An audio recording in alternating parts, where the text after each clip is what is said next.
Dr. Nairton é médico pela UFC Cariri, psiquiatra, psicogeriatra pela USP, São Paulo, médico voluntário no Hospital das Clínicas da USP, interconsultor do Hospital Leonardo da Vinci, integrante da diretoria SBGG e Abras Seccional Ceará. Atende em terapia cognitivo-comportamental e dá palestras motivacionais desde 2006. Dr. Nairton, por gentileza, vem até aqui. O palco é seu. Obrigado, né? Sempre agradecendo primeiramente a Deus, né? Mas a nossa amiga Velúzia, né? Eu estou de máscara, né? Porque eu gosto muito de viver a vida. E estava organizando umas fotos com os meus filhos e a gente fica meio que recebendo, né, aqueles papéis velhos, a gente fica com o nariz meio tossindo. E nos dias de hoje a gente tem que sempre estar preocupado, né? Mas vamos falar aqui um pouco sobre uma pergunta que sempre nos fazem, né? A mim, então, que sou psiquiatra, vocês imaginem, né? Afinal, o que é ser normal? Então, quando as pessoas falam, meu caro, eu acho que tem como baixar para ficar a tela inteira, não? Para não ficar esses símbolos embaixo? Não, né? Tá. Então, só aqui os nossos conflitos de interesse, né, a gente tem que colocar sempre em apresentações, em eventos. Primeiramente, né, quem somos nós? Quem é você para dizer que um comportamento é normal ou não? Então, assim, o que é que nós temos para colocar para as pessoas como, olha, o que você está fazendo não é normal. Tá? Então, assim, quem somos nós? Né? E uma das coisas que a gente tem que entender é que a gente tem que realmente ter um estudo, né, para comprovar tudo o que nós falamos. Tudo na nossa vida tem que ter justificativa. E uma justificativa plausível. Né? Ah, porque eu ouvi falar. Ah, porque a vizinha disse. Não, tem que dizer por isso, por isso, por isso. Né? Essa pessoa aqui, talvez ela seja adepta do uso, né, de alguns entorpecentes, mas ele está estudando, né, sobre o que ele gosta de usar. Né? Então, assim, tudo a gente tem que estudar para fazer bem feito, né, para ficar ratificado, baseado em evidências. Né? E o nosso trabalho em psiquiatria é muito isso, né? É entender que a perturbação da doença sobre o corpo é aquilo que tira o ser humano do funcionamento normal das suas ocupações. Então, nós, como psiquiatras, tratamos disfuncionalidade. Ah, doutor, é uma coisa ruim que está vindo por dentro e tudo, mas eu estou convivendo, não está me atrapalhando em nada, minha vida está normal. Tá, então vamos conversar sobre isso, né? Vamos saber como você não tem mais essas reações às situações ruins. Ah, doutor, mas é uma tristeza que eu estou largando o emprego, meu casamento já está indo, mas nem ligando meus filhos. Opa, aí é uma disfuncionalidade. Temos que tratar. Ah, doutor, você quer tratar tudo? Não, quero tratar isso, não está lhe fazendo sofrer? É isso que buscamos em psiquiatria. Tá? E um grande ponto é entender os nossos objetos de estudo. Né? Nós temos que literalmente entrar na vida do paciente. Tá?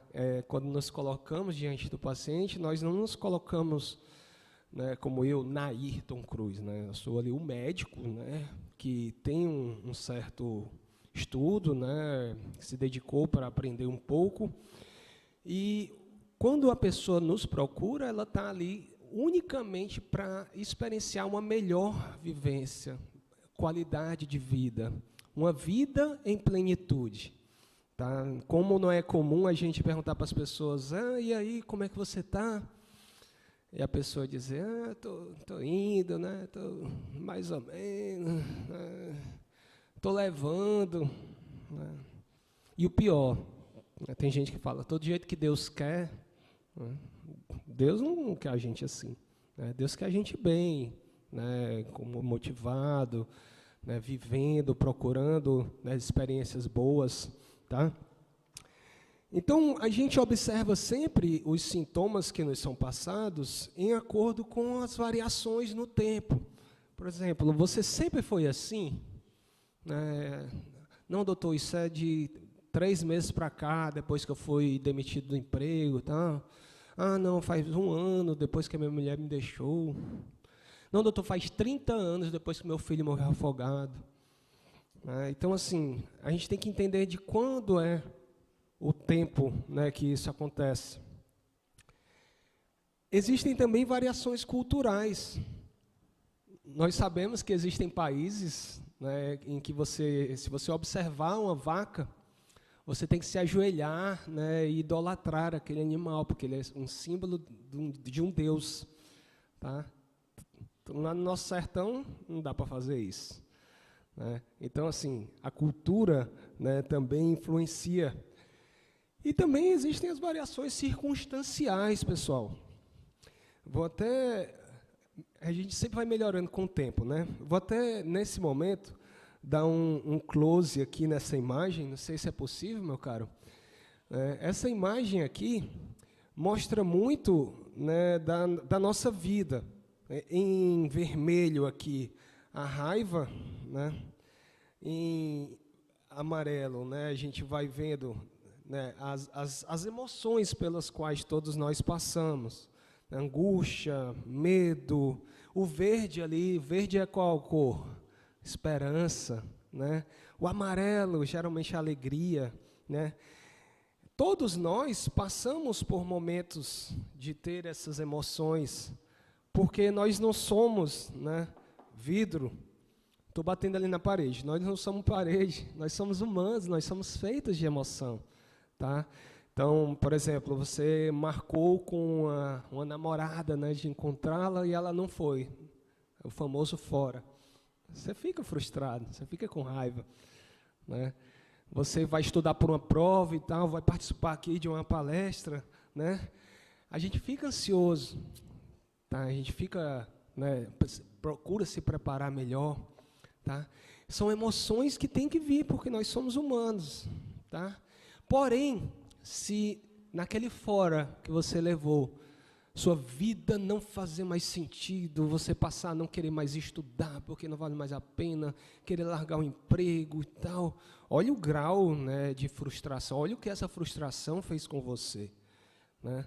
E se eu venho aqui muito ansioso para falar com vocês, em uma ansiedade que acaba por ultrapassar o ponto, né, que é esperado para essa ocasião, e eu começo a gaguejar, começo a esquecer o que eu ia falar, ou seja, disfuncionalidade. Né? E se essa disfuncionalidade passa a me caracterizar, é importante que eu procure ajuda. É importante que eu procure tratar para eu não ficar tão adoecido. Então, as variações circunstanciais devem ser pensadas por nós. Tá? Existem vários transtornos, várias doenças, em que a pessoa, por exemplo, tem gastos excessivos. Né? Falando de tal, vai para uma festa, torrou 20 mil reais, não sei o quê. Tem gente que faz isso. Num casamento, no aniversário de 1 ano de um filho. Né? Ou seja, não é tão errado. Mas é toda semana, não sei o quê, já não tem mais dinheiro, já pediu empréstimo, já está devendo até a mãe dele. Opa, aí deve ser um problema. Então, aí a gente tem que atuar. Tá? E por que é tão difícil procurar ajuda? Né? Olha que bebezinho lindo. Olha essa experiência aí. Ela está ali juntando os objetos, né? Às vezes é mais fácil, né, tirar a tampa e tudo, mas nesse momento ela está esquecendo que tem que trabalhar o desenvolvimento neuropsicomotor. A criança tem que aprender nesta fase, né, sobre as formas geométricas, onde encaixar cada objeto no lugar certo, não procurar o que é mais fácil. Nem sempre o que é mais fácil é o que traz mais aprendizado. E é bonitinho, né? Ela é tão fofinha, né? Dá vontade de apertar, assim, de espocar. Então a gente nem, tá bom, vamos incomodá-la, não. Mas tem que ensinar, tá? Alguns professores nossos falam que os primeiros 6 anos de vida vão influenciar os próximos 60, tá? A questão do não terapêutico, como não é comum, também aquela cena num shopping, por exemplo, da criança esperneando, querendo um presente, não sei o quê, e tem pai que fala, não vou poder comprar, isso é mais que 3 vezes o meu salário, não sei o quê. E tem pais que, não, tudo bem, parcela aí em 30, 60, 90, sem entrada e sem juros, que eu vou comprar, vou dar meu jeito e tal. Então, ou seja, a criança não aprendeu, né, o limite, o não da frustração, tá, que deve ser ensinado. É terapêutico. Tá? Mas, e aí? Qual o problema disso? Né? Por que que eu tenho que pedir ajuda? Né? Quem o senhor pensa que é para dizer que isso que eu faço não é normal? Né? Tem como dar o play, meu caro?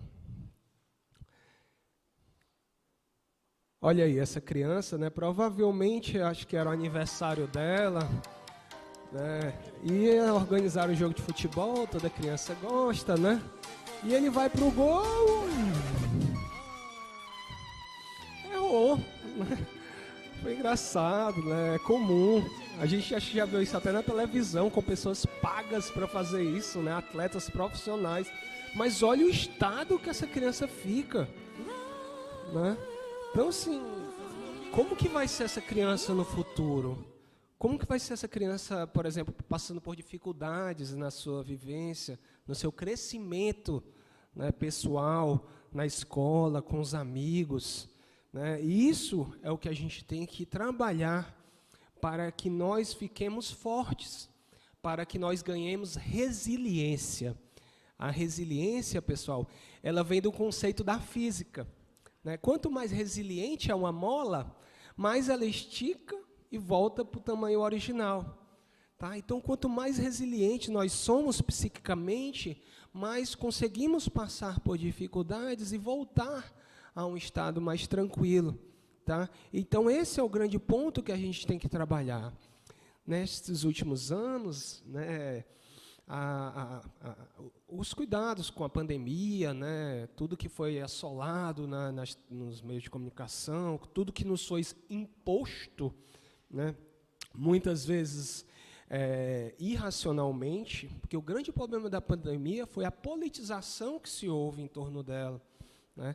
Nós tivemos a bênção, né, de trabalharmos como psiquiatras no Hospital Leonardo da Vinci, que é o Covidão, né?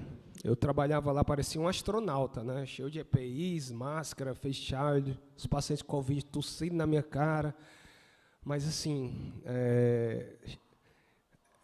eu tinha que estar lá, eu tinha que fazer algo, né, naquele momento, né, pelo qual todos nós estávamos passando, dentro da minha área. Então, como a gente não pôde fazer tantas coisas bacanas, tá? Eu fui imposto, né, com algumas coisas em casa, né? Tipo, eu tinha que tomar banho lá embaixo, no banheiro dos funcionários, depois chegar no prédio, tomar banho no banheiro dos vigias, e em casa ainda tomar banho lá em cima, antes do contato com a minha família, com os meus filhos, né? Mas, assim, foi um aprendizado pessoal muito legal, muito importante, né? Assim, os pacientes, né, foram, você tem que se isolar. Né? E isolamento, por exemplo, é um dos sintomas chaves para algumas doenças psiquiátricas. A depressão, a ansiedade, a esquizofrenia. Tá? São sintomas. Mas a pessoa não tinha isolamento, foi imposto o isolamento. E, às vezes, de forma irracional. Muitos idosinhos, né, eu sou psicogeriatra, e eu trabalho, na maioria dos meus pacientes são idosos, né? São os pacientes que já passaram aí dos seus 50, 60 anos. E muitos chegavam para mim, doutor, faz 10, 12 meses que eu não vejo meu neto. Eu, como assim? Não, porque ele não pode mais, porque eu sou idoso, meus filhos falaram que eu podia adoecer. Olha, isso é errado, tá? Seu neto pode chegar lá na porta de casa, ficar ali no hall social, bota um banquinho para ele, você fica lá no seu sofazinho, ambos de máscara. Ah, doutor, mas não pode beijar. Também não pode tudo, né? Mas você pode ficar lá de longe, né, mandando um abraço virtual, mandando beijos para ele, né? Pode ter, né, contato, né, por vídeo, né? Então, assim, a gente tem que saber como se organizar diante das dificuldades. A mola está esticando, a gente tem que fazer de tudo para ela voltar ao estado normal, para não adoecer. Tá? Então, esse é um ponto importante. Alguns pacientes nossos, a gente dava atestado para eles ficarem livres de poder praticar atividade física ao ar livre, né? Longe de aglomeração, claro. Tá? Mas, assim, eles podiam pegar o carro e ir ali para o Porto das Dunas, né, para alguma praça às 5 da manhã que tivesse deserta, por que não? Tá? Então, assim, a saúde vem antes de tudo. Não é questão política, não é questão de time de futebol. Então, assim, a saúde antes de tudo. Tá? Então, isso que a gente tem que trabalhar sempre. E aí,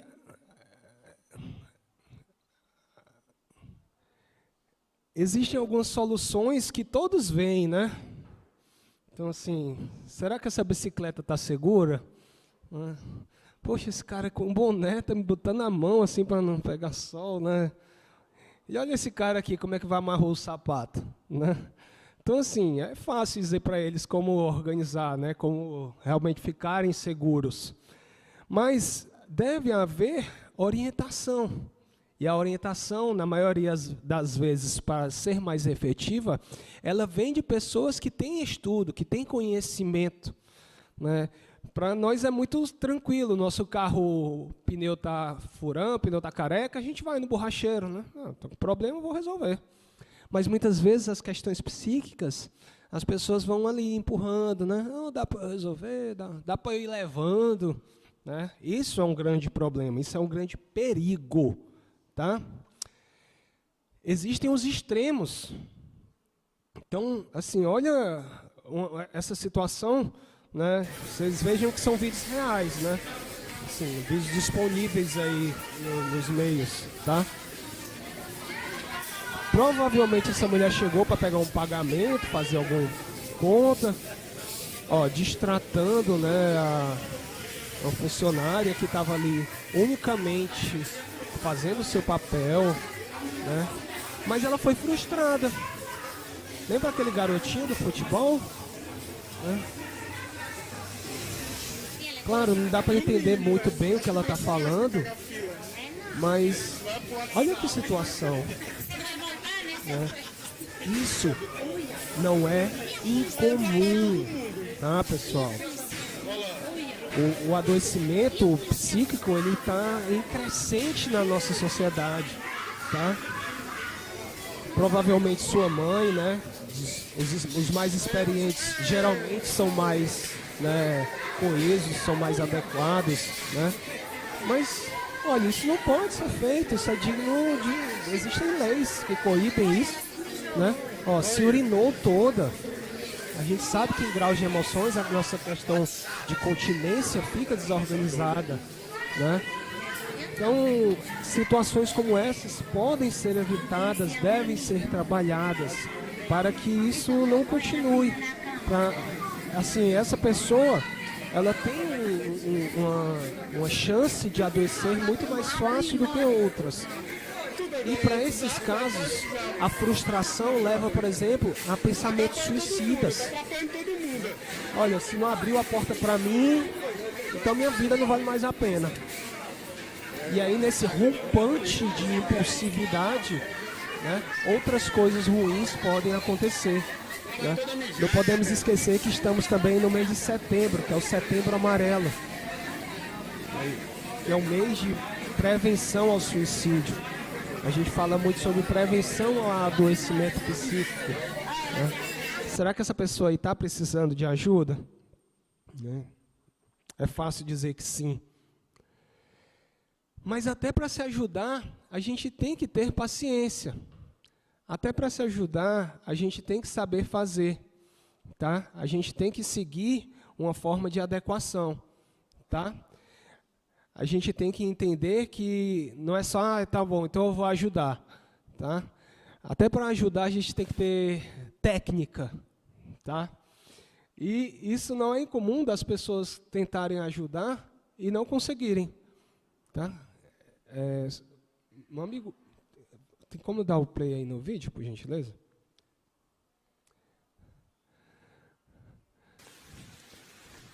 Ah, não, padre, vamos lhe ajudar e tal, deixa que eu lhe ajudo, não precisa se incomodar, né?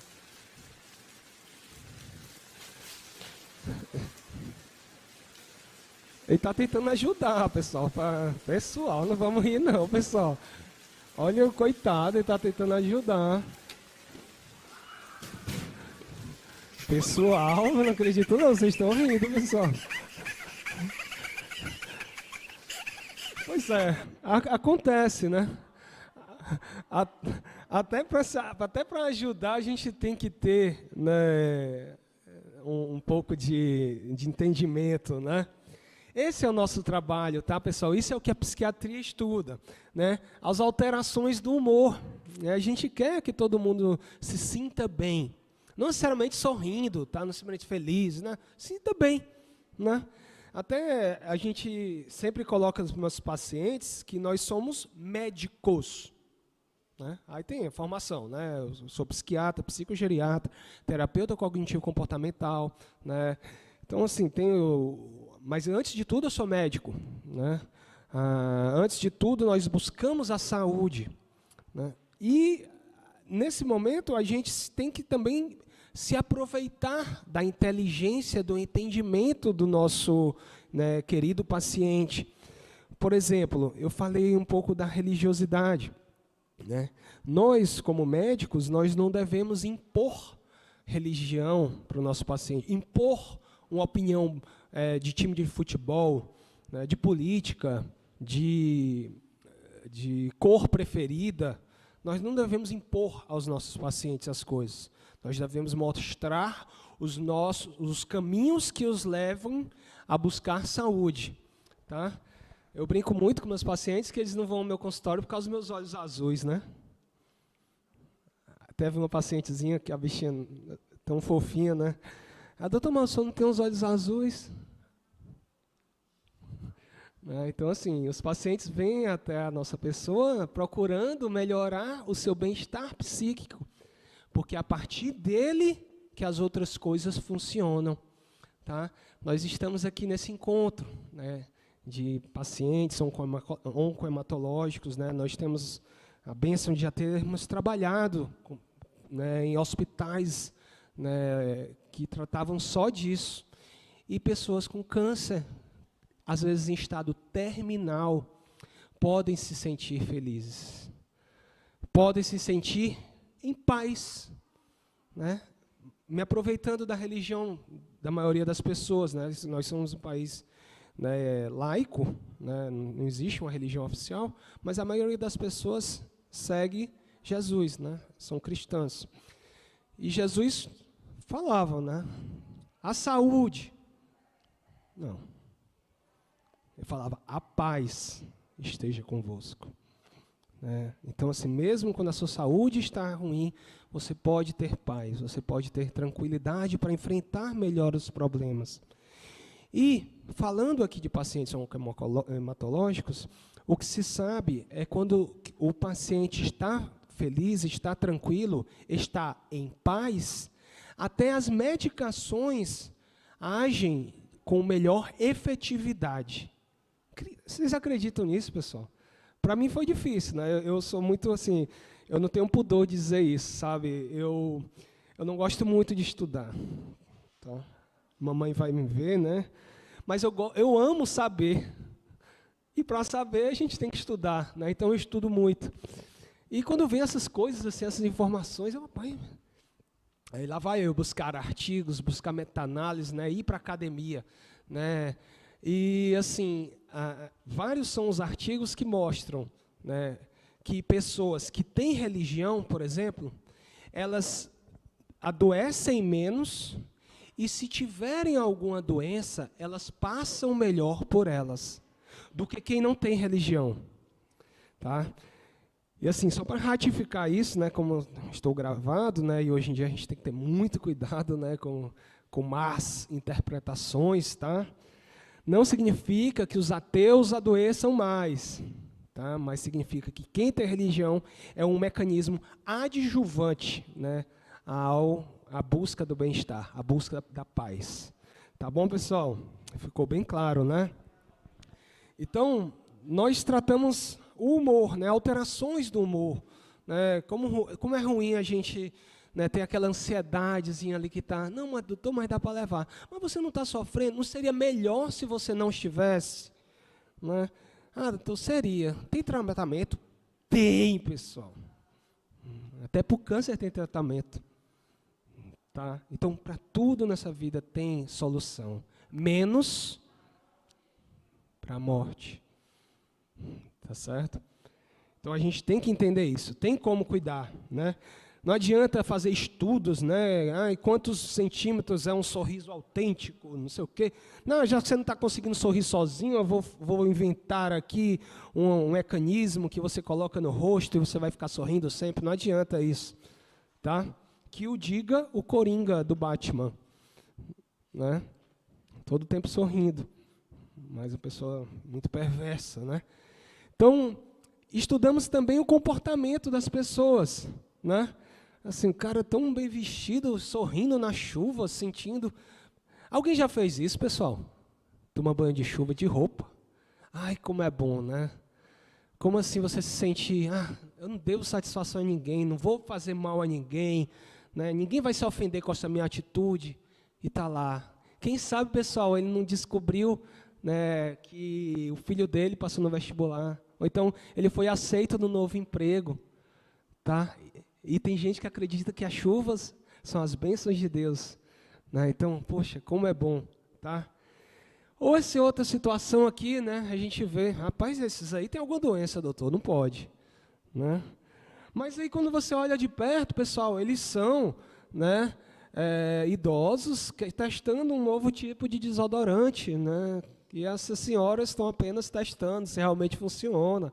Tá? Então, assim, de perto a gente olha, às vezes não é tão, né, alterado assim o funcionamento, tá? Nós também estudamos as atitudes, tá, pessoal, que as pessoas fazem, tá? Pessoa, roupa de banho no supermercado, né? Pessoal, aqui em frente ao Icaraí ali, tá? Onde tinha um antigo líder, tá bom?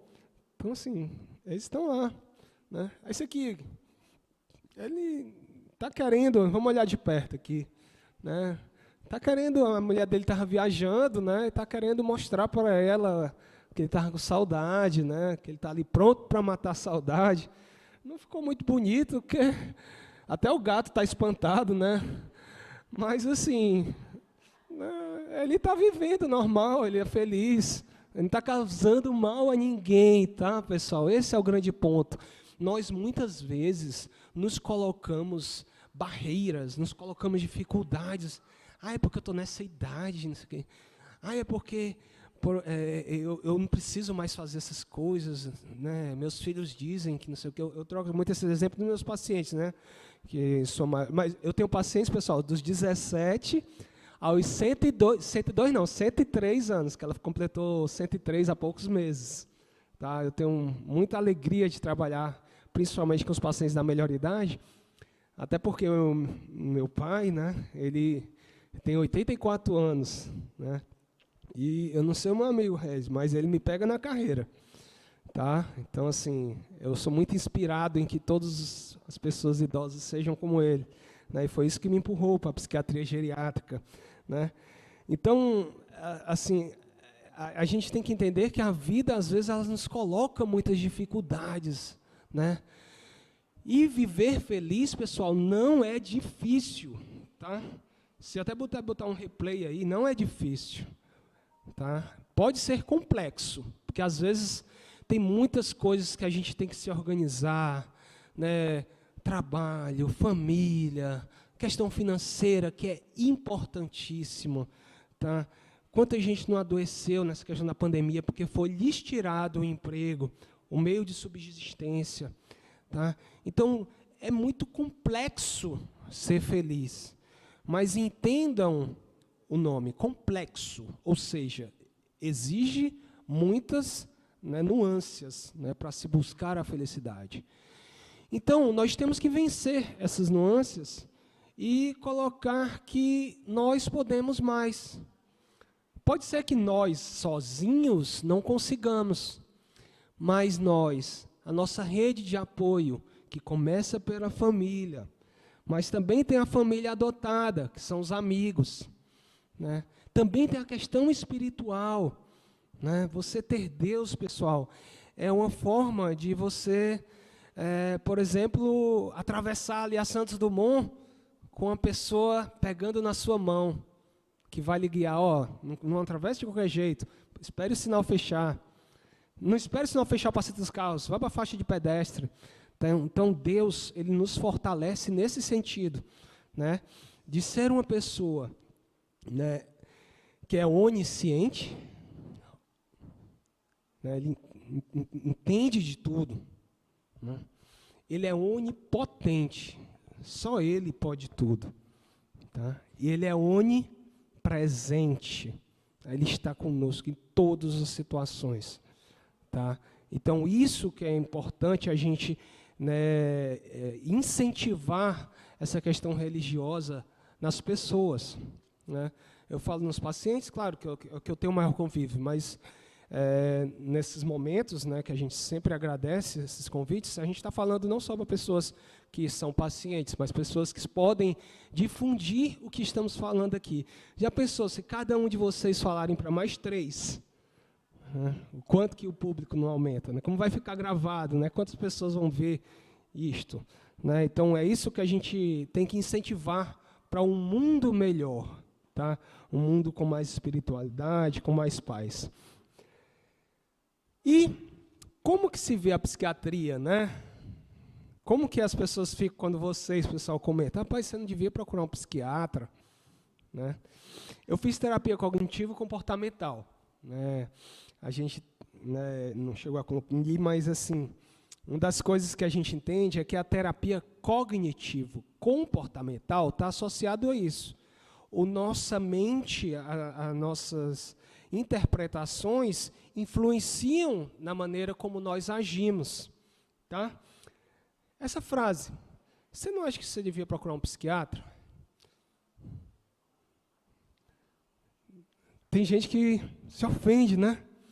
Ah, ele vai vai botar remédio para eu ficar dependente. Eu não, que eu não sou dependente, eu sou forte, eu não sei o quê, eu tenho Deus.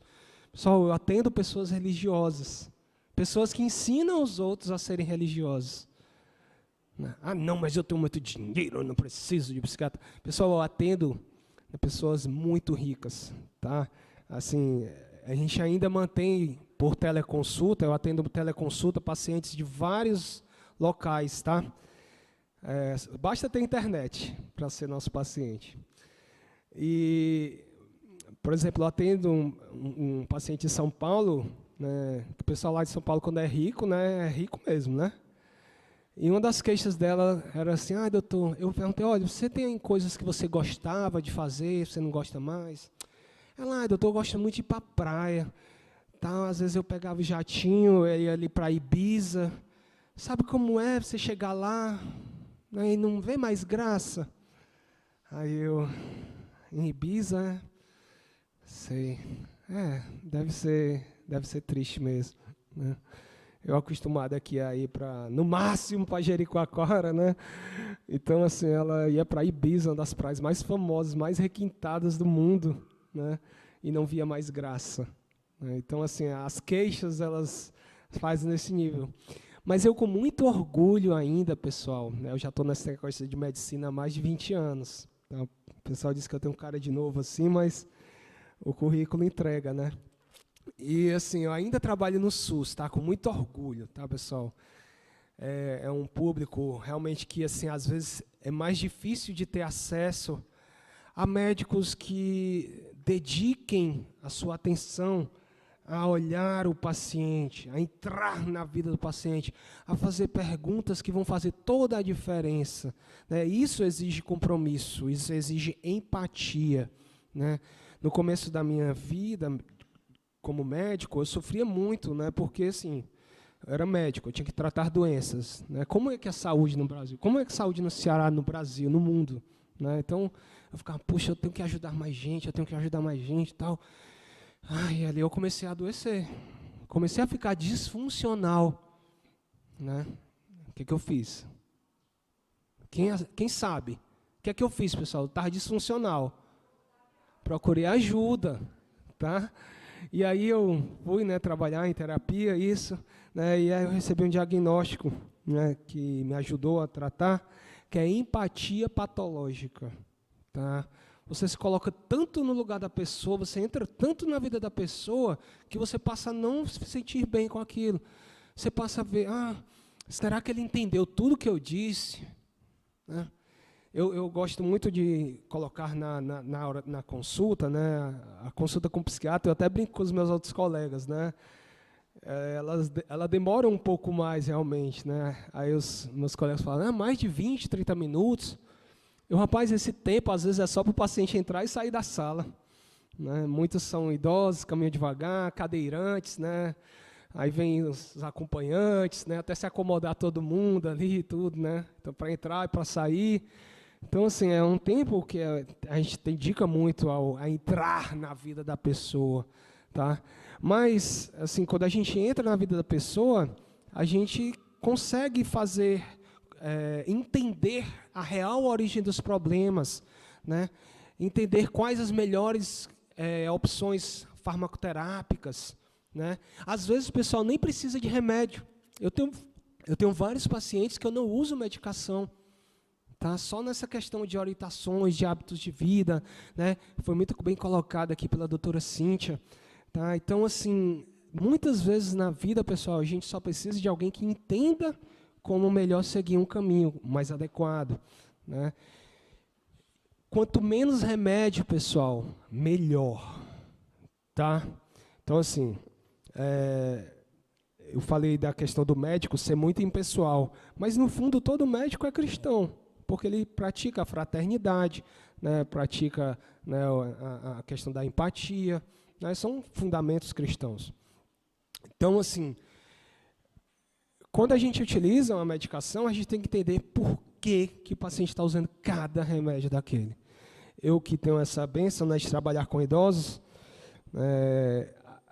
às vezes chegam pacientes que dizem, doutor, eu estou tomando, né, 15, 18, 23 qualidades de remédio. Né, doutora? Eu digo, mas por quê? Não é porque esse aqui é para náusea. Esse aqui é para náusea se vier daquele. E esse aqui é porque esse que vem para a náusea, às vezes pode dar dor de cabeça, é para tratar a dor de cabeça que vem da náusea e dor de cabeça daquele remédio. Então, peraí, vamos mudar esse remédio aqui, que não vai dar náusea, que não vai dar dor de cabeça, que não vai dar não sei o quê. Então, nós, né, que trabalhamos com geriatria, né, nós somos conhecidos como tiradores de remédio. Tá?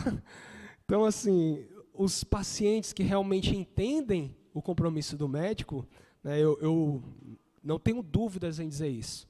Só quem procura o psiquiatra são as pessoas mais inteligentes que existem. Ou que convivem com pessoas muito inteligentes. Porque nós procuramos fazer com que você viva e viva melhor. Tá? Viva a vida. Né? É isso que a gente tem que viver, a vida. Tá? E aí, quando a gente coloca o paciente, por que a gente está tirando aquela medicação ou trocando por uma, né, com mais qualidade e tal, a gente tem que explicar, porque aí já vai, é por isso que a consulta demora um pouco, tá? Às vezes muito, tá? Confesso. Mas, assim, toda essa compreensão, só as pessoas inteligentes que têm. Né? Então, eu fico sempre muito feliz. Né? E inteligente, pessoal, vocês têm que entender, não tem nada a ver com questão financeira. Tá? Essa semana mesmo eu atendi um paciente, né, que tinha 2 pós-doutorados, não sei o que, trabalhava fora, não sei o que, né, e estava desenvolvendo uma síndrome demencial. né, que são doenças que eu gosto muito de trabalhar, né, dificuldade de concentração, depressão, né, memória, dificuldades para o sono, esquecimento, né? E a sintomatologia que ele apresenta, a história da doença é igual ao de um paciente meu, né, esse do SUS, que é mestre de obras, tá? E quando a gente vai fazer um exame que é essencial para o diagnóstico de demência, que é a neuroimagem, tá? Que assim a gente vê muitos colegas que às vezes pulam essa etapa e tal, porque o sintoma é muito parecido e tal, mas assim tem que ser pedido esses exames, né? Ou a tomografia, mas de preferência a ressonância, tal. E a gente vê que o paciente poderia ter adoecido antes, poderia ter demonstrado a sintomatologia antes, né? Por exemplo, a doença de Alzheimer, ela é uma doença que está com o indivíduo, mas existe a demência na doença de Alzheimer, né? Que é quando ele demonstra a sintomatologia de esquecimentos, né? Que os médicos chamam de sintomas amnésticos, tá? O médico inventa nome bonito para tudo, tá, pessoal?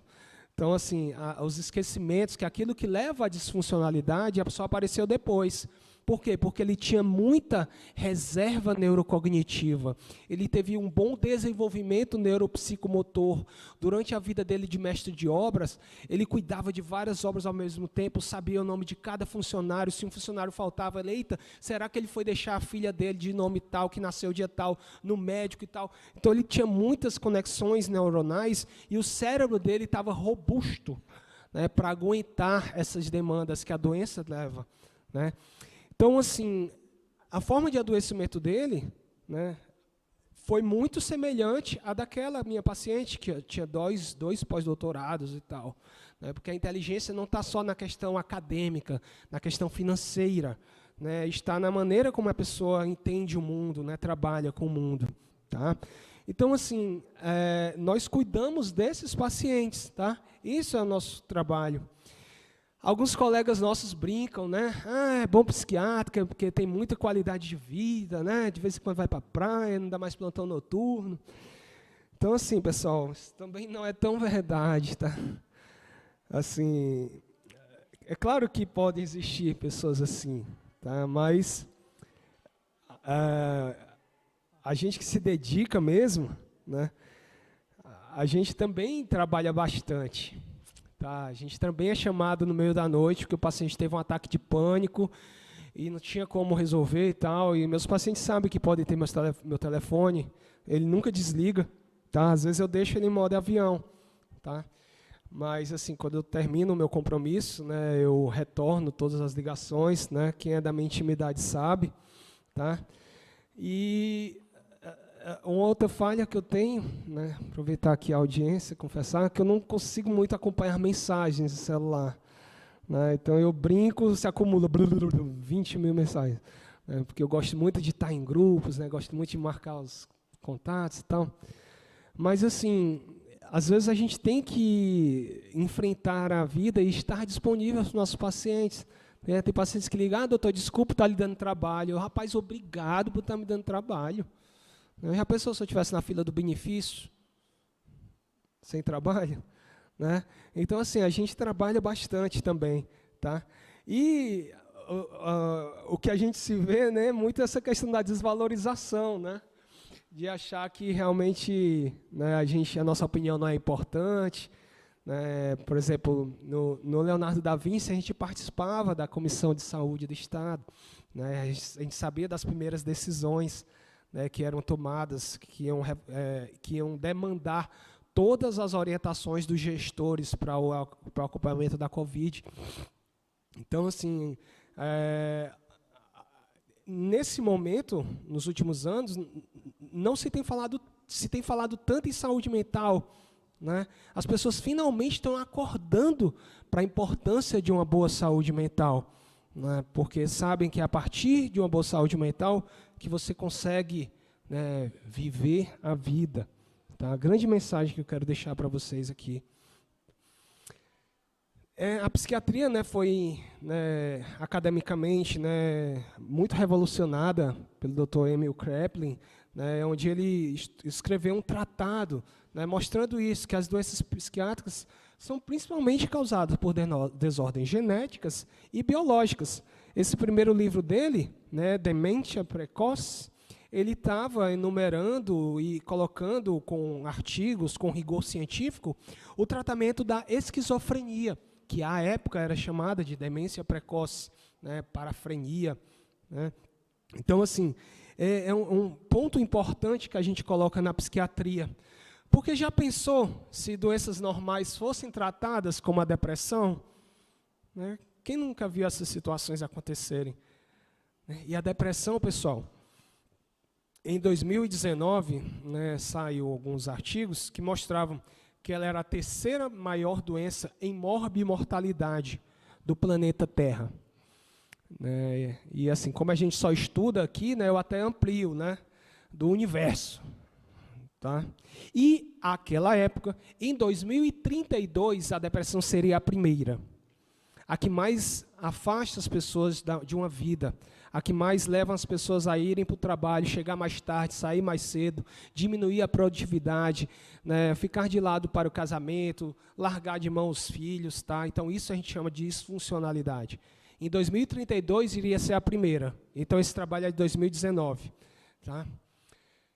Não se tem trabalhos tão robustos quanto aquele, mas, assim, pelo que a gente tem conversado, né, pelos artigos que tem falado, as doenças psiquiátricas nos últimos 2 anos, tá, com a pandemia, tá, elas não têm crescido de forma numérica, ela tem crescido de forma geométrica, tá, realmente um boom, tá, ou porque as pessoas realmente se viram nessa demanda, ou as pessoas entenderam que realmente elas precisam de ajuda.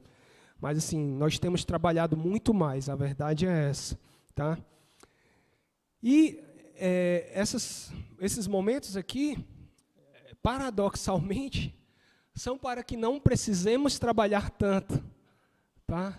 Tem até um colega meu que falou, rapaz, tu é doido, tu fica ensinando as pessoas a não adoecerem, isso aqui. Aí o rapaz, aí tu vai trabalhar de quê? Aí o rapaz, eu me viro. Né? Por exemplo, caminhão, eu dou maior valor dirigir caminhão. Né? Aqueles caminhão, aquelas carretas assim, que só a cabine é do tamanho disso aqui. Vocês já viram, né? Nos Estados Unidos tinha muito, né? Tem muitos. Então, assim, não sei, eu me viraria. Tá? Eu ficaria contente se não tivesse pessoas adoecidas. Tá? Vocês podem ter certeza. Tá? Mas existe uma grande prevalência, né, de transtornos psiquiátricos, tá? Quase 30% da população tem algum transtorno, né? Ansiedade, 20%, transtorno de humor, 11%, transtorno de substância, né, que é álcool e outras drogas. Né? Nós tivemos a bênção de trabalhar no hospital que dava assistência à Cracolândia, em São Paulo. Então, daí vocês tiram como é que eu via a questão de drogas. Né? A gente pegava pacientes com 8 anos dependente de crack, com 82 anos dependente de crack. Tá? Então, assim, era realmente uma demanda muito grande. E as drogas, elas trazem, geralmente, a tentativa de suprir uma ansiedade que, às vezes, as pessoas têm. Eu fumo para passar o tempo. Olha, nem de fazer outra coisa, nem de correr, podendo ir conversar com os amigos, podendo fazer algum artesanato. Fuxico. Quem aqui gosta de fazer fuxico? Fuxico, pessoal, aquela arte-terapia, aquele crochê. Olha aí, só o pessoal da melhor idade entende, né? Não é fuxicar da vida alheia não, tá, pessoal? Mas até fuxicar da vida alheia é bom, tá? Se não for para trazer mal, se não for para inventar coisas, né? Mas, assim, tem muitas maneiras mais salutares, né, de passar o tempo, tá? Então, assim, alguns hábitos de uso de substâncias têm muito a ver com ansiedade, que a pessoa quer preencher, né? É uma felicidade que ela quer ter, né? Então, a gente tem que ser bem racional também nesse acompanhamento desses pacientes. A gente tem muitos pacientes dependentes químicos, né, por essa nossa expertise. E quando a gente vai ver, não é literalmente a droga, sempre tem alguma coisa a mais, que a gente só acessa quando o paciente diz, doutor, nenhum médico tinha me perguntado isso. Eu fico muito feliz, sabe, quando eu ouço isso. Não é incomum também eu ouvir o paciente falar, doutor, o senhor é o 13º médico que eu procuro. vamos ver se resolve. Né? Eu gosto de me sentir desafiado, sabe? Não no sentido, né, de querer ser o melhor, né, mas querer dar então finalmente eu vou conseguir lhe ajudar. Aquilo vai me ajudar a ter empatia, uma empatia racional, né? Porque a ambição, pessoal, não necessariamente é feio, tá? O que é feio é a ganância, né? Que é a ambição, que é o crescimento em deturpação das outras pessoas, em detrimento dos outros. Então, nós queremos nos melhorar, melhorar, sempre é bom, tá? Sempre a gente traz melhoras. E aí, quando eu chego a esses pacientes, eu me sinto ainda mais, né, capacitado, né, para buscar ajuda. Uma grande atenção, pessoal. Eu vou até gritar aqui, né, usando esse megafone, tá? Daquelas doenças todas, 1 em cada 10 é grave. 1 em cada 10 tinha propensão ao suicídio. Já pensou, pessoal?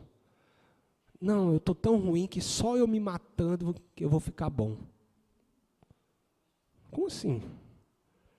Só me matando eu vou acabar com esse sofrimento.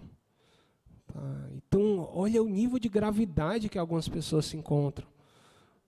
Então, isso é muito sério. Né? O suicídio é um problema de saúde pública. Tanto é que existem até entidades que trabalham só com isso. A gente sempre gosta de divulgar nesse momento o número, né, que é o 188, que é do CVV, Centro de Valorização da Vida. Né? Ah, não tenho ninguém, então liga esse número, 188. Tá? Realmente sempre vai ter uma pessoa, 24 horas por dia, 7 dias por semana, tá certo? E é isso que a gente tem que ter, importante. Outros casos, né, transtornos psicóticos refratários, né, a pessoa realmente se desliga da realidade do mundo, né, literalmente não sabe o que está fazendo, né, se desorienta de uma forma em que ela literalmente não sabe que dia é hoje, não sabe o que ela é, não sabe o mundo em que ela está inserido, começa a ouvir coisas, a ouvir pensamentos, começa a achar que tem um demônio querendo matar a família dela, né? Então, assim, são transtornos que estão aí presentes, né, no nosso mundo, tá? O DSM, pessoal, é o manual médico diagnóstico que nós utilizamos, tá? Ele vem da Sociedade Americana de Psiquiatria, né, APA, e ele mostra os critérios diagnósticos das doenças que nós devemos tratar. Ah, doutor, mas cada médico diz uma coisa. Olha, pessoal, a literatura é uma só. Então, se um médico diz que é branco, o outro diz que é preto, tá, vocês, né, eu digo, os pacientes que procuram ajuda, que nos procuram, eles têm que também ser proativos. Doutor, tudo bem, preto, né? Tá, mas só uma curiosidade, assim, por que é preto? Assim, baseado em quê o senhor está dizendo? Eu sei que o senhor tem os olhos azuis, mas... né, se fosse pelo menos cinza, né, dava até para não, um cinza mais claro, que é quase branco. Mas um diz que é branco, um diz que é preto, pessoal, tem alguém errado aí. Tá? Aí, doutor, mas eu vou ficar questionando o médico. Não, não é questionando, é aprendendo. Tá? Você tem que entender sobre a sua doença, até para saber como lidar com ela, o que melhor fazer para não adoecer. Tá? E esse manual, ele colocava isso, né, ratificando os achados de Kraepelin, né, no final do século XIX. Que as manifestações neuropsiquiátricas, elas vêm de doenças sistêmicas. Eles são condições médicas que muitas vezes influenciam negativamente as doenças de base. Tá? E, claro, elas têm um pior prognóstico à medida que não são tratadas. Tá? Esse vídeo é bem curto, Carlos, se possível. Né? Ele mostra um pouco do nosso papel como psiquiatra, mas eu acho que é muito compreensível, assim, né? Mostra o papel de psiquiatra, cada um no seu, respeitando as outras profissões, tá? I'm guaranteed one of the following responses. Does that mean you know what I'm thinking? I'm a psychiatrist, not a psychic. I better be careful what I say around you then. The last thing I want to do right now is start analyzing you. Aren't all psychiatrists crazy? Do all surgeons have massive hernias? Is that the same as a psychologist? No. Psychiatrists are doctors. I had to go to medical school for 6 years, where I was constantly humiliated for not knowing anything, had to examine people's testicles, and spent a fortune on red whilst cramming for exams. I once told a young lady that I was a psychiatrist. She gasped, turned, and literally ran away. Here I was hoping that becoming a doctor would make me more attractive to the opposite sex. Being a psychiatrist isn't easy. Our patients are often suffering terribly, and although we're a thick-skinned bunch, it can and does affect us. We get stick from the papers Questão da and the public empatia aí, né? when we fail to predict that a patient's about to do something dangerous, although we don't have a crystal ball. And other doctors discriminate against us, because apparently psychiatry is not real medicine, while society discriminates against our patients. Despite these annoyances, it is a fantastic job to have. Incredibly rewarding since you're helping those most in need of help. Challenging because you're trying to resolve complex personal problems. And never boring, as you don't know if the next patient you see will cry, shout at you, laugh with you, or try and hug you. Tomorrow, I may have to medicate a man who is terrified that his neighbours are trying to kill him. Then, negotiate with a young woman who's dangerously underweight and refusing to eat. Then I might reassure a teenager who's lost the will to live and try to find a shred of hope for him to hang on to. Important, stimulating, interesting work. As a psychiatrist, you spend plenty of time getting to know your patients, listening to their amazing stories and trying to understand their problems. This may sound familiar. I've only got 10 minutes for you. But doctor, I've got constipation, painful hip, a dodgy knee, and my wife wants to leave me.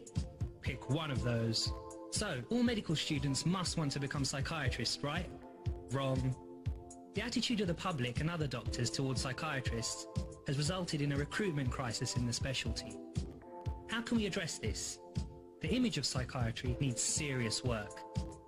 People still think we use straitjackets, although these went out about 50 years ago. When someone thinks of a psychiatrist, they generally imagine a man with a beard, a bow tie, and the nodding ability of a heavy metal headbanger. This, of course, is not true. Not that there's anything wrong with beards or bow ties, or heavy metal, but things have moved on. Psychiatrists are generally friendly, down-to-earth, and creative. Some of my colleagues are DJs, novelists, filmmakers, and musicians. The other image people have is of the nasty psychiatrist who enjoys being coercive and is itching to lock up the hero who isn't actually mentally ill, like One Flew Over the Cuckoo's Nest. This is a painful accusation. Like other doctors, psychiatrists are trying to help people in distress. We have to admit certain patients who present a risk to themselves or others. Depriving someone of their liberty weighs heavy on the conscience, and no psychiatrist takes it lightly. The image of psychiatrists combines with the stigma of having a mental illness to produce a major problem with seeking help. People don't want to see psychiatrists because they don't know what to expect, and they don't want to be labelled as a nutter. We all know it's wrong to be homophobic, racist, shortist, fattest, or prejudiced. But call a person with mental illness bonkers and you'll probably get a pat on the back. These are discriminatory terms which we need to take a stand against. Why is it that we distance ourselves from the mentally ill? We are sympathetic towards people with cancer, and mental illness can be just as debilitating. So why are we so cruel when we encounter someone with schizophrenia? Is it because we're afraid they may be violent? Alcohol is by far the biggest cause of violence, but rather than keep a distance, most of us can barely keep ourselves away from the pub. It could be because we tend to fear what we don't understand. If we understood mental illness better and accepted it as an illness like any other, we might be kinder to those who are going through it. This would hopefully result in people seeking help when they need it, rather than trying to cope by themselves. And when they can no longer cope, taking their own lives. The recruitment problem, the image of psychiatrists, the stigma of mental illness, and reluctance to seek help all seem tied together in some way. How can we solve this quadratic equation?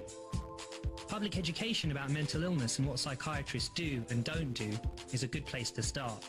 Various campaigns have tried to bring about a change in attitude, but perhaps a more personal approach is needed. Perhaps we all need to think about our own attitude to psychiatrists and mental illness and challenge our preconceptions.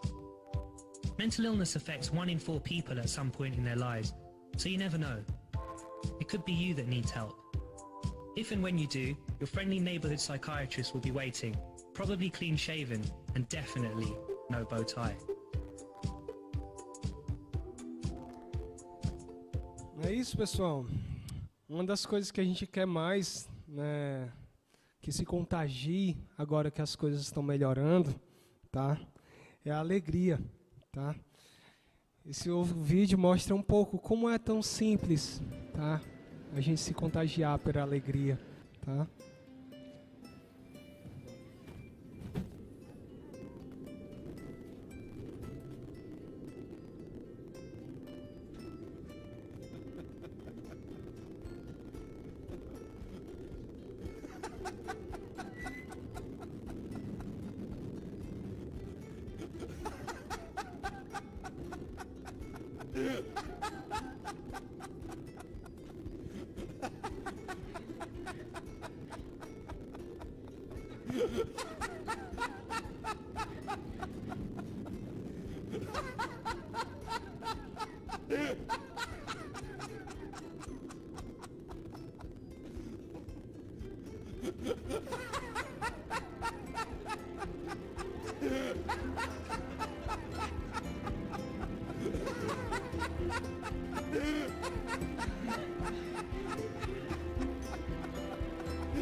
É isso, né, pessoal? Queria agradecer, né, mais uma vez o convite, tá? Nossa querida Velúzia, tá? Dizer que a gente está à disposição e uma alegria, tá, estar aqui nesse momento. Tudo de bom e viva a vida!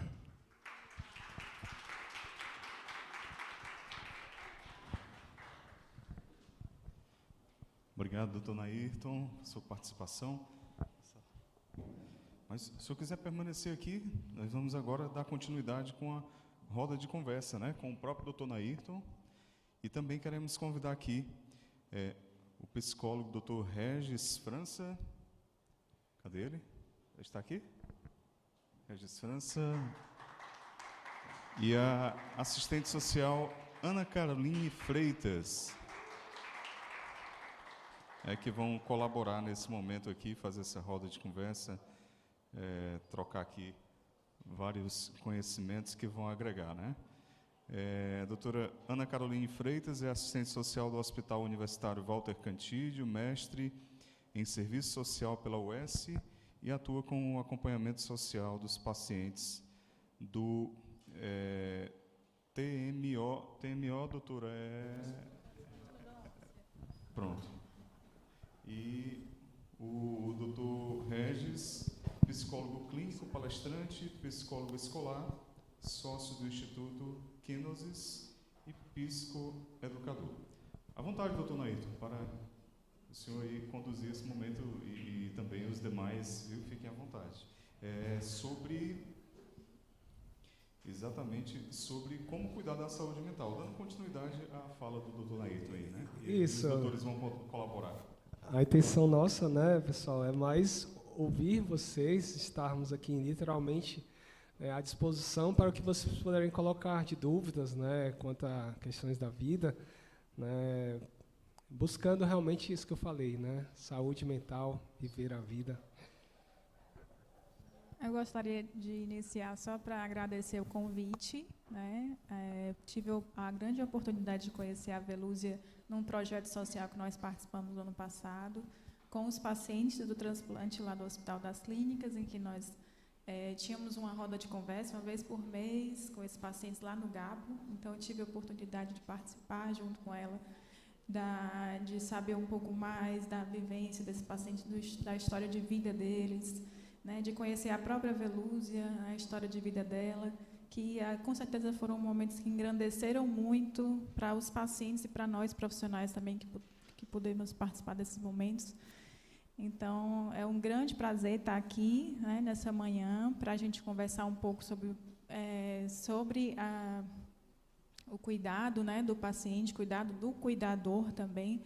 E a gente sabe que a referência de cuidado do paciente, né, que é o cuidador, muitas vezes também abdica muito da sua vida pessoal para cuidar do paciente, então ele se torna muitas vezes um paciente que precisa de todos os cuidados em saúde também, assim como o paciente. A gente sabe que a saúde mental, nesses momentos, é muito importante, o fortalecimento da saúde mental. Então, queria agradecer, né? Só isso mesmo. E assim, falar um pouco, se eu tiver oportunidade depois de falar, sobre a atuação do assistente social no contexto hospitalar, né? Assim, a gente faz um trabalho de acompanhamento social dos pacientes durante a internação, com os pacientes do pré-transplante de medula óssea, né? Faz esse acompanhamento do pré e do pós, né? Muito mais a preparação para o transplante de medula. Aqui tem muitos pacientes, né, que foram transplantados, acredito que tem os pacientes, né, assistindo também, e que passaram pelo atendimento do serviço social. Quem aqui já passou? É paciente? Vocês são pacientes? Não, né? Então, só a Velúzia.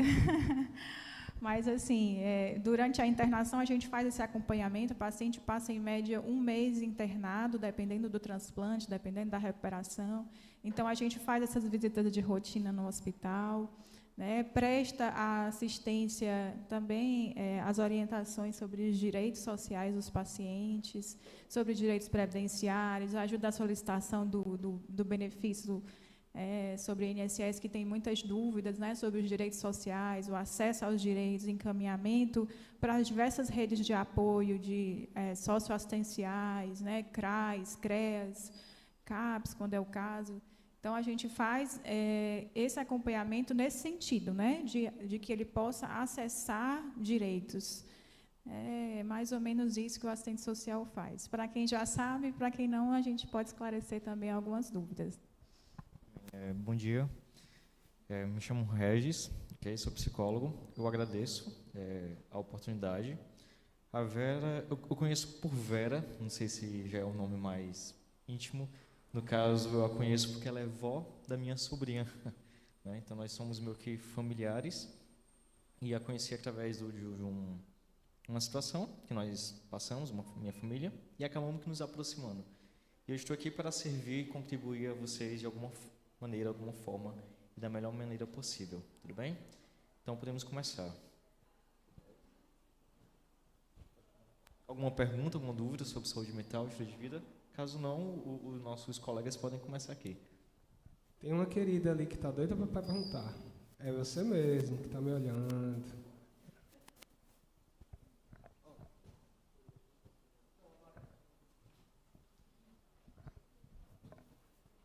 Quem é? Quer falar? Você? Era uma das duas aí. Quer alguém? Bom dia, me chamo Joana. Quando o senhor colocou ali falando sobre a gente abordar a pessoa, assim, você precisa de ajuda, é muito difícil, né? Porque é muito difícil chegar a perguntar, porque às vezes também aquela pessoa pensa que a gente precisa, sabe? Aí também, esse conhecimento que a gente está assistindo aqui é muito bom para a gente aprender a abordar as pessoas. Eu estou só aqui agradecendo, nenhuma pergunta. Agradecendo o que eu assisti e aprendi.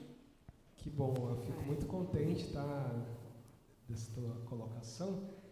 E é muito comum, né, as pessoas verem que o ente querido, né, a pessoa com quem você convive, está precisando de ajuda e você não sabe como influenciá-la, como incentivá-la, né? Mas se eu disser que ela precisa de psiquiatra e tal, ela vai se sentir mal, né? Tem muitos pacientes que perguntam, né? Muitas pessoas perguntam, eu indico primeiro quem? O psicólogo, o psiquiatra, né?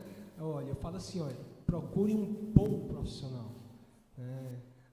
Se você encaminhar para um bom psicólogo, ele vai saber o melhor momento de encaminhar para um bom psiquiatra.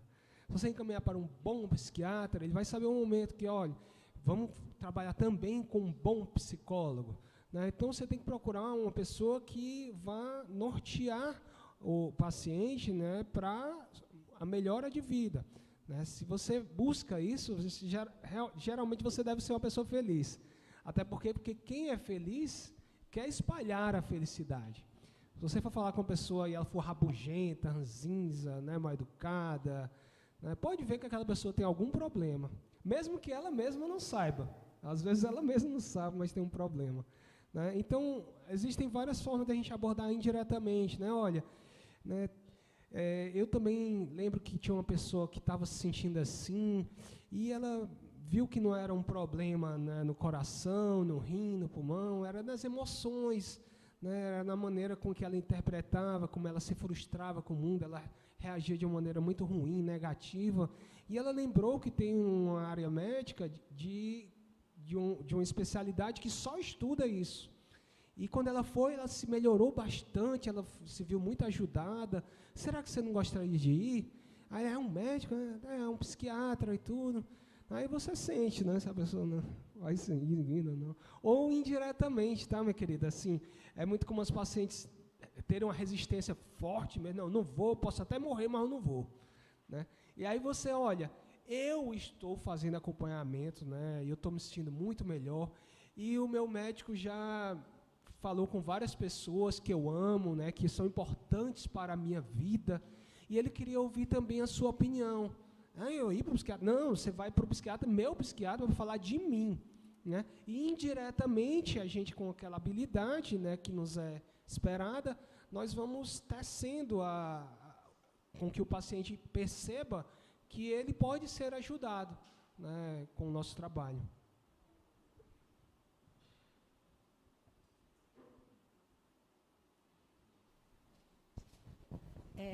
Qualquer um dos três pode estar respondendo a minha pergunta. Eu queria saber por que é tão difícil a abordagem de uma pessoa quando a gente orienta aí a um psiquiatra ou a um psicólogo. Todo mundo reage. Mas eu não sou doido para ir para o psiquiatra, eu não estou doida para ir para o psicólogo. E eu oriento aquilo que o doutor falou, né?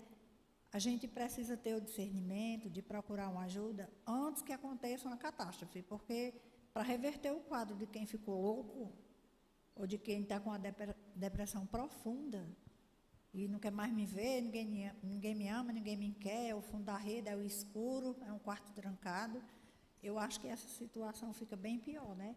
Mas as pessoas têm o hábito de reagir de uma forma tão grossa quando a gente fala nisso.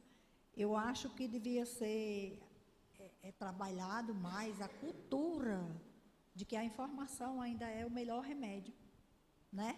Para a gente trabalhar mais em cima dessa informação, para mudar essa cultura, para poder as pessoas não chegarem a ficar loucas mesmo de verdade, ou então dependentes de medicamento para o resto da vida.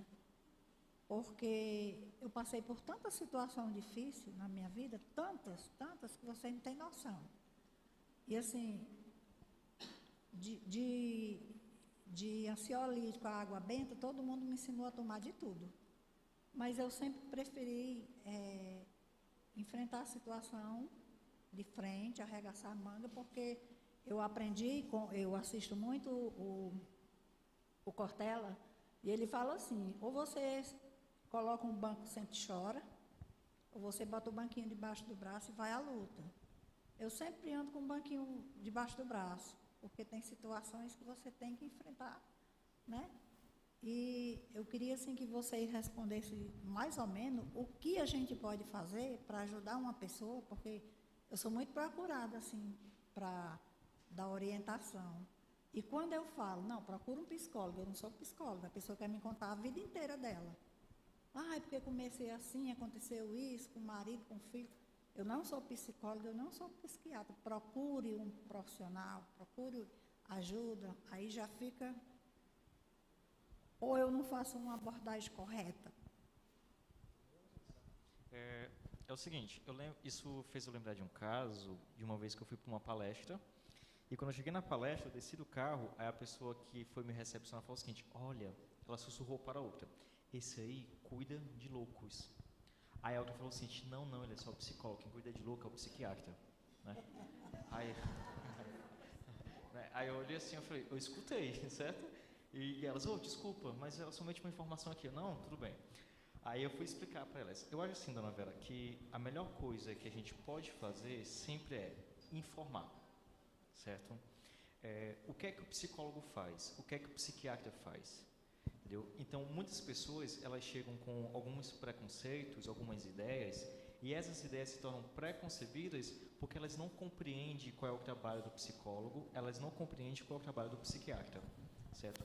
E tudo aquilo que envolve a sanidade mental, a saúde mental das pessoas, acaba que gerando um estigma. Então, se a pessoa ela tem um comportamento mais disfuncional, então ela vai pensar, não, será que eu estou ficando louca? E tudo que as pessoas não querem é ficarem loucas para que elas não percam a sensação de que elas têm controle da vida delas, né? Mas eu lembro de um paciente, para finalizar minha participação aqui, eu lembro de um paciente que ele chegou, ele era um idoso, eu não atendo idosos, comumente meu perfil é adolescentes, né? E quando esse idoso chegou para ser atendido por mim, ele ficou umas 4 sessões, ele só chorava bastante. Um paciente que tinha sobrevivido à Covid, a esposa morreu, né, pela doença, e ele falou o seguinte, eu não sei o que fazer, mas... E quando ele falava isso, que não sabia o que fazer, eu olhava para ele e falava, eu também não sei mais o que... Pensava, eu não falava, eu também não sei mais o que fazer com ele, porque eu que trabalho com a terapia cognitivo-comportamental e não estava surtindo o efeito ali. Foi quando eu olhei para ele e falei o seguinte, olha, imagine que eu sou sua esposa. Qual era o contexto? Ele perdeu a esposa e não chegou a se despedir dela, né? Imagine que eu sou sua esposa. O que você tinha para falar para ela? E ele olhou para mim, começou a chorar e falou o seguinte, olha, eu te amo tanto, eu sinto tantas saudades de você, que só Deus sabe o quão eu tenho saudades de você. E me perdoe por eu não ter lhe dito adeus. Ele começou a chorar, respirou, ele levantou, pediu para eu levantar e falou o seguinte, Regis, agora eu posso caminhar sozinho. Eu não preciso mais de você. E nunca mais voltou, né? E depois eu fiquei sabendo, através do filho dele, como é que ele estava muito, muito bem. E quando ele chegou no consultório, ele chegou logo falando, eu nunca fui ao psicólogo, eu não preciso de psicólogo. E no final, não é, que ele passou pelo tratamento e mandou até uma mensagem, Regis, me perdoe pelos meus preconceitos. Então ele, como diversas outras pessoas, tem certos preconceitos, alguns estigmas, a sociedade impõe alguns estigmas, e acaba que levando a gente a ser associado a mais uma imagem hostil do que realmente uma imagem positiva. Mas, de forma geral, o que é que o psicólogo faz? O psicólogo vai te ajudar a compreender e aceitar as tuas emoções, os teus comportamentos, de forma bem objetiva. Nairto? Muito disso, né? As pessoas, às vezes, se prendem a tabus, a preconceitos que só atrapalham, né? E até para uma piadinha também, tem pacientes que falam, eu não estou tão grave assim dessa minha depressão, eu vou só para um neurologista, né? Eu vou só para o meu cardiologista, que eu estou tendo só pânico, né? E tudo.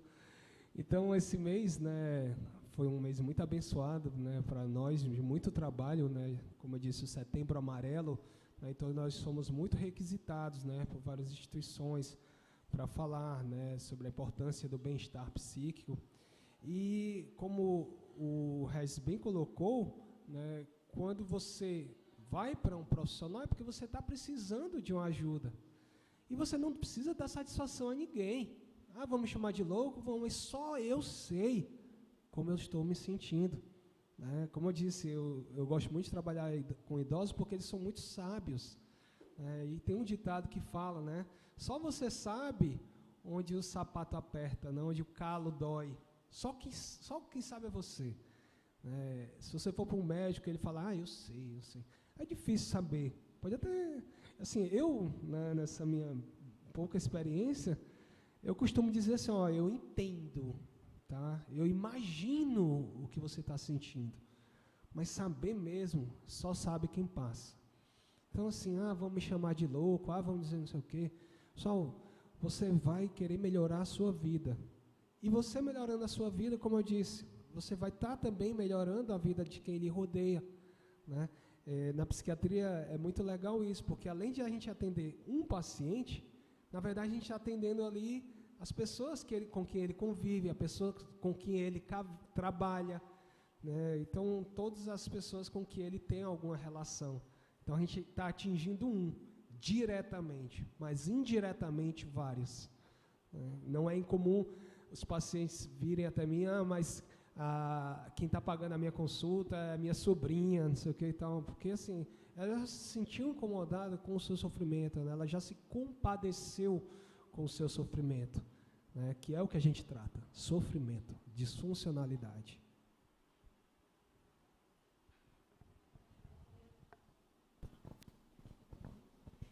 Eu queria fazer uma pergunta, queria agradecer, Nairton, pela tua fala, foi fantástica. Eu digo que a gente está aqui do outro lado, é profissional de saúde, mas quando a gente vem para cá, a gente vira paciente, ou se cuidando ou cuidando de alguém, né?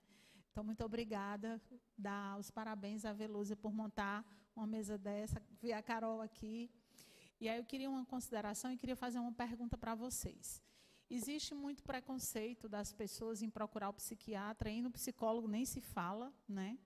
E eu acho que a gente está muito preso a esses conceitos extremamente ultrapassados. Eu posso, é muito que o Regis falou, é a pessoa não perder domínio, não precisa ninguém me dizendo o que é que eu tenho que fazer com a minha vida, né? E exatamente. E o que a gente vê, assim, eu vejo muito na minha prática é a medicalização. Então, se o paciente vai para um médico e ele não passa remédio, ele não presta, né? E a gente observa que muito se consegue resolver sem medicamento. Está constipado, não precisa tomar um laxante, muda a dieta. Não dorme direito, não precisa dar um benzodiazepínico, muda os hábitos, né? Antes de dormir, toma um chá. Quer ver uma coisa para dar sono rapidinho? Não tem um ansiolítico melhor, é ler um livro. Compra um livro tudo de página amarela, bota um abajur, uma lâmpada em cima da cabeça, em 5 minutos, você está apagado. E, ao mesmo tempo que a população não quer buscar a ajuda do profissional, se medicaliza. Ah, não, eu tenho o mesmo problema, mulher, eu não durmo, não. Mulher, tu te dá uma bandinha do meu comprimidinho, é um Rivotril, uma besteirinha de nada, toma.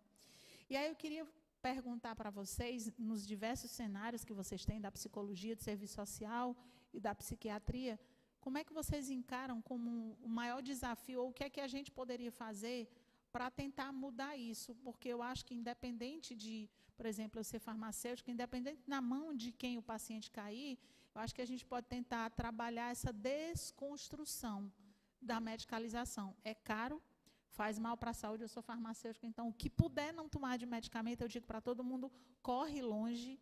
Claro, não estou dizendo que realmente doenças, principalmente doenças psiquiátricas, elas precisam de tratamento. Aquelas realmente não é você ir para uma academia e tomar uma cerveja que você fica curado. Mas como é que vocês veem no cenário de prática de vocês, como é que a gente poderia tentar transformar esse cenário de quebrar esse tabu e tirar da cabeça das pessoas a medicalização, que é algo extremamente preocupante, né? Como eu digo, né, tento ensinar lá em casa, tá? Primeiro as damas. Assim, a realidade dos pacientes que a gente atende, né, infelizmente, nem acesso à medicação eles têm, né? Muitas vezes não tem muita orientação sobre como tomar uma medicação, assim. Mas, assim, eu estou falando da realidade que a gente vive, né? Essa questão de buscar orientação, a gente, na verdade, tem que passar, né, reforçar a questão do uso da medicação consciente, né? E, além disso, da questão o excesso realmente faz mal, né? Se você procurar tomar sua medicação e não fizer as outras propostas, a proposta terapêutica que é indicada pelo médico, está errado. Então, você tem que procurar todas as indicações, né, possíveis dentro da sua realidade. Então, assim, se alimentar bem, né, fazer o uso da medicação, da alimentação saudável, né, todas aquelas recomendações que a equipe passa. Então, eu acredito que fazendo essa conscientização, né, dentro dessa questão da informatização sobre o acesso à medicação, sobre o uso da medicação consciente, né, eu acredito que essa informatização ela é importante. Passar para o paciente que é importante ele fazer o uso da medicação e fazer o controle dessa medicação com a ajuda, às vezes, dos familiares, dos cuidadores, né? Acho que a informatização é o que a gente precisa ter, né? E passar para ele essa consciência. Mas, infelizmente, é uma realidade que a gente vive, né? Assim, acesso à medicação pelo SUS, por exemplo, às vezes não tem medicação e não tem nem como comprar. Então, realmente é uma infeliz realidade, mas é o que nós podemos fazer. Então, às vezes, judicializar, né? Entrar em contato com as instituições, inclusive do GAPO também, que faz essa assessoria jurídica no acesso à medicação. É assim que a gente tenta, no caso do serviço social, trabalhar. Agora os mais velhos. Então vamos lá. Assim, de um lado nós temos um perfil de paciente, que é aquele que ele não quer perder a sensação de que ele tem domínio sobre as coisas. Do outro lado, nós temos um outro perfil de pacientes que eles acreditam que não têm que ser responsáveis pelos comportamentos e as atitudes deles. Então, é muito comum esse perfil de pessoas procurarem o caminho mais rápido, mais pragmático e mais instantâneo. Então, nós estamos sendo condicionados, e acaba que a gente condiciona as nossas crianças a buscarem esses caminhos, a facilidade. E muitas das vezes a medicalização é uma facilidade. Eu vou tomar um medicamento para que eu não sinta os sintomas da ansiedade. Eu vou tomar um medicamento para que eu não me sinta triste. Eu vou tomar um medicamento para que realmente os meus pensamentos fiquem organizados. Mas qual é a função do psicoeducador, né, do psicólogo? Psicoeducar essa pessoa. Ei, tristeza não é doença. Então é importante você sentir tristeza. Regis, mas é ruim, eu sei. Mas se você souber o que é que a tristeza faz no teu organismo com você, você vai perceber que não é ruim se sentir triste. Ruim é estar num estado de humor depressivo. Isso é ruim, mas a tristeza não é doença, certo? Então vamos lá. Coisas que eu costumo dizer para os meus pacientes, na ficha de anamnese deles. Como é que está o teu sono? Você está dormindo? Alguém falou péssimo, não é? Como é que você está dormindo? Que horas você dorme? Que horas você acorda? Você tem uma rotina para dormir? Né? Outra pergunta que não falta. O que é que você está comendo? Certo? Então, a sua dieta, a sua alimentação vai dizer muito sobre o que você está sentindo ou o que você poderá sentir. E, por fim, você pratica exercício físico? Então, muitos chegam no consultório e falam, e eu preciso mesmo, porque eu sou magrinho, eu preciso fazer. Aí e quem disse que magreza é sinônimo de saúde? Não é? Então, e uma quarta pergunta que eu faço para eles é, como é que está a tua espiritualidade? Você executa a mesma? Você exerce a mesma? Né? Então, são 4 coisas, eu costumo dizer que eu pego o papel e vou lá desenhar para o paciente. Né? Lá na minha sala tem um quadro branco, eu utilizo pincéis ali, às vezes eu me levando e vou lá desenhar, brincar com ele lá, e eu faço um quadrado. E eu digo que cada ponta do quadrado é como se fosse uma esfera, uma ponta que completa o ser humano. Então, espiritualidade, alimentação, sono e manutenção do estresse, certo? E exercício físico. 4 receitas para que você tenha uma qualidade de vida, certo? Não sou contra a medicação. Tem pacientes que realmente eu tenho que caminhar ao psiquiatra. Tem pacientes que, além do psiquiatra, tem que ir a um outro profissional, ou um outro médico de outra especialidade. Porém, eu acredito que hoje em dia a nossa ideia de vivermos de forma instantânea faz com que a gente busque sempre uns caminhos mais fáceis. Então, para finalizar, o que é que eu costumo dizer ou fazer, né, para que as pessoas não busquem tanto a medicalização? Vamos ser reeducados. Então, acho que a reeducação sobre hábitos saudáveis é um bom caminho.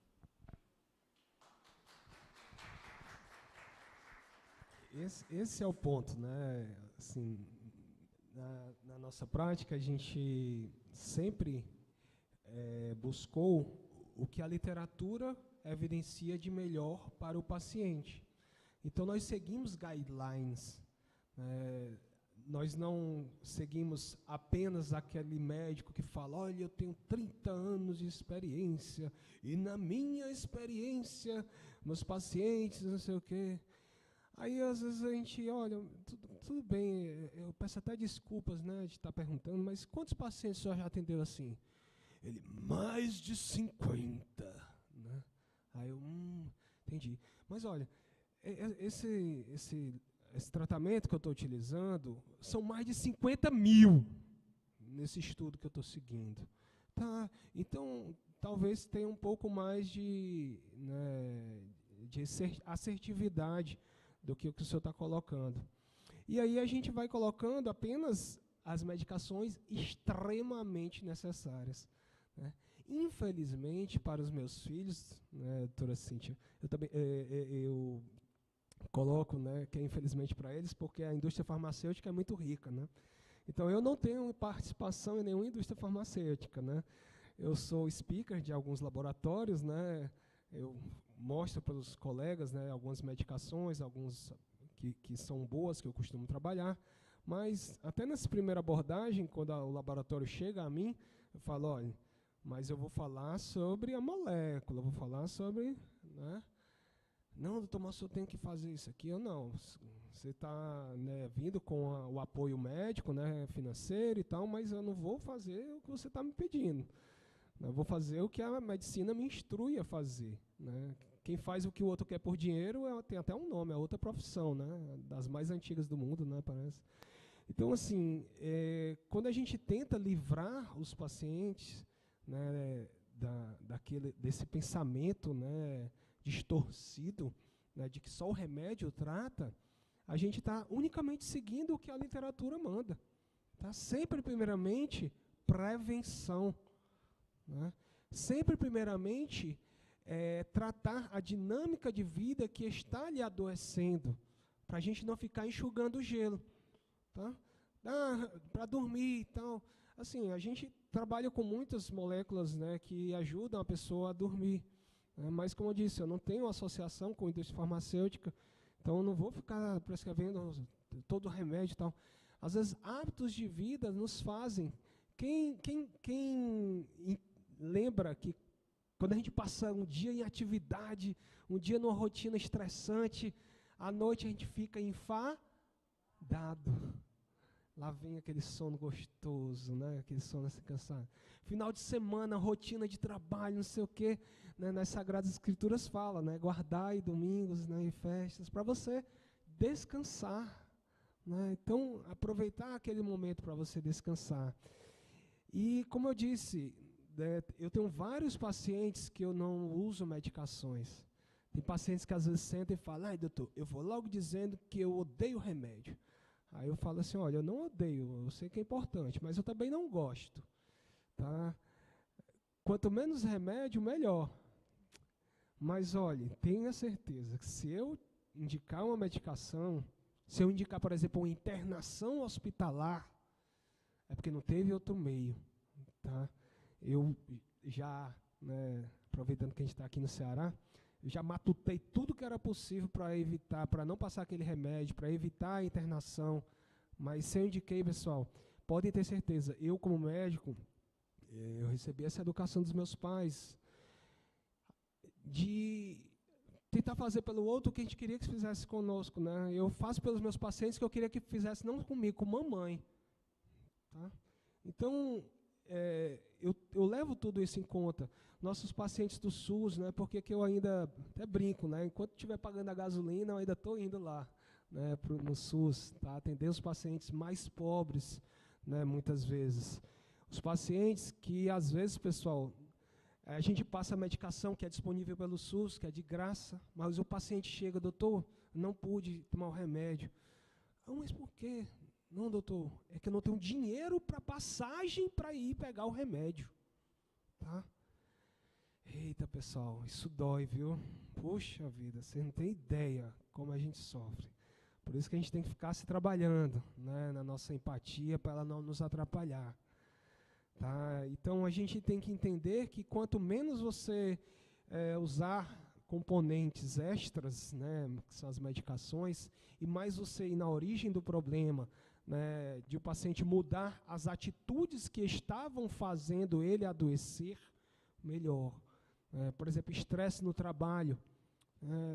Todo mundo que quer viver melhor, às vezes acha que quer ganhar mais, tem que ter mais dinheiro, mas nem sempre o dinheiro traz a felicidade. Tá?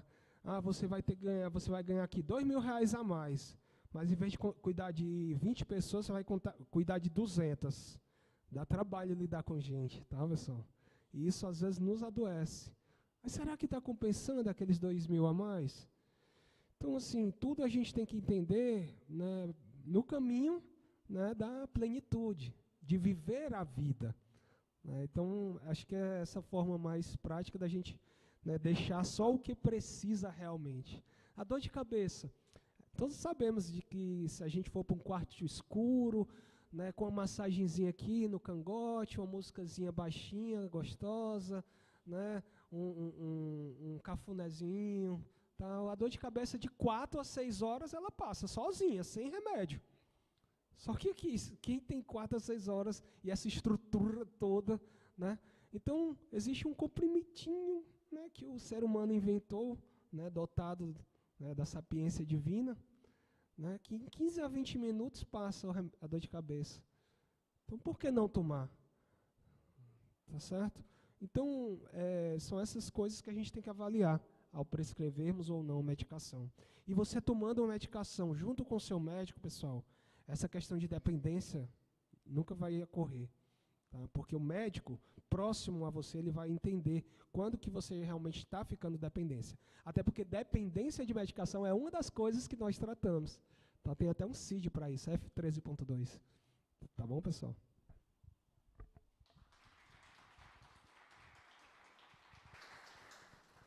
Então, agradecemos a participação do Dr. Nairton, doutora Ana Caroline e Dr. Regis França. Dona Velúzia vem aqui para entregar os certificados. Beatriz. Pronto.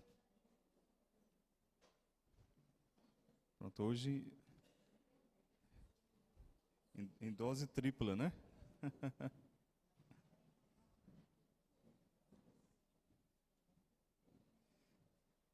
Entregando os certificados e os mimos aqui aos nossos participantes.